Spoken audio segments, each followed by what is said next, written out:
8b, we'll be simplifying radical expressions.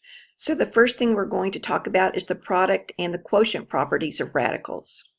In this first property, it says that the nth root of ab is equal to the nth root of a times the nth root of b.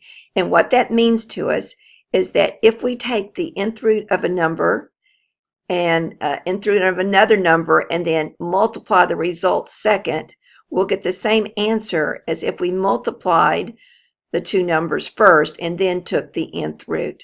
So these two things are equivalent and we can substitute for them.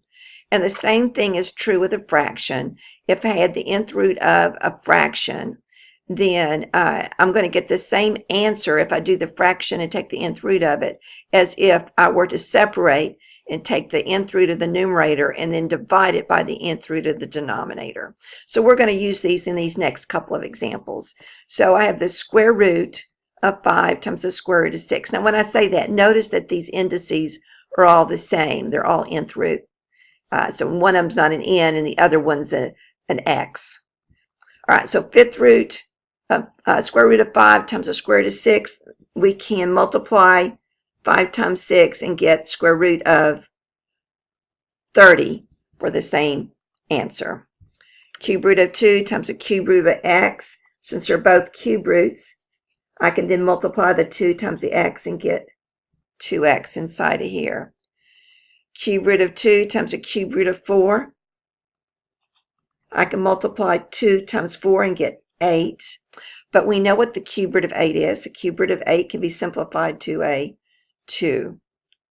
Here I have the cube root of 5 times the square root of 4, and these cannot be multiplied. Can not multiply. And the reason you cannot multiply those together is that I can't use this product rule, is that one of them's a cube root and the other one is a square root. All right, take a second and try these next two.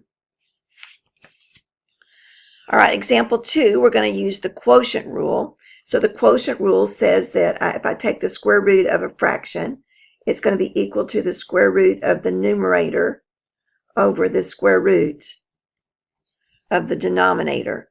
So the square root of 25 is 5. Square root of 49 is 7. That simplifies. Here, this next one, I'll have the square root of x divided by the square root of 9. So that will be the square root of x, and the square root of 9 is 3. Here I have a fourth root, so the same thing is true for a fourth root. It'd be the fourth root of 3 divided by the fourth root of 16y to the fourth. Fourth root of 3 we don't know, but we do know the fourth root is 16 because 2 times 2 times 2 times 2 is 16. So the fourth root of 16 is 2. And then a fourth root of y to the fourth, so 4 will go into that one time, is going to be y. So we can simplify that. So you try these next two.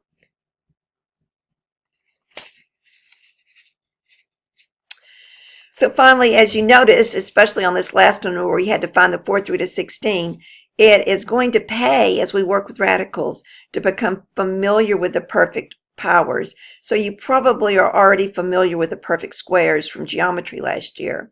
But perfect cubes, so this is going to be a 1 to the third power, 2 to the third power, 3 to the third power, 4 to the third power, and 5 to the third power. And what that tells me is I can take the cube root of 125 and get 5, or the cube root of 64 and get 4, the cube root of 27 and get 3, square root of 8 and get 2. Otherwise, if I had the square root of something else in the middle of those, we do not know what the square root is without using a calculator. So same thing here with fourth powers. This is going to be 2 to the fourth and 3 to the fourth and 4 to the fourth.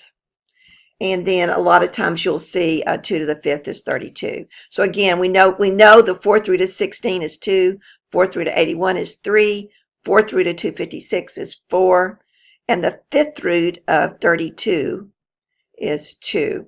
So these are the numbers that I need to simplify if I see them inside of a radical.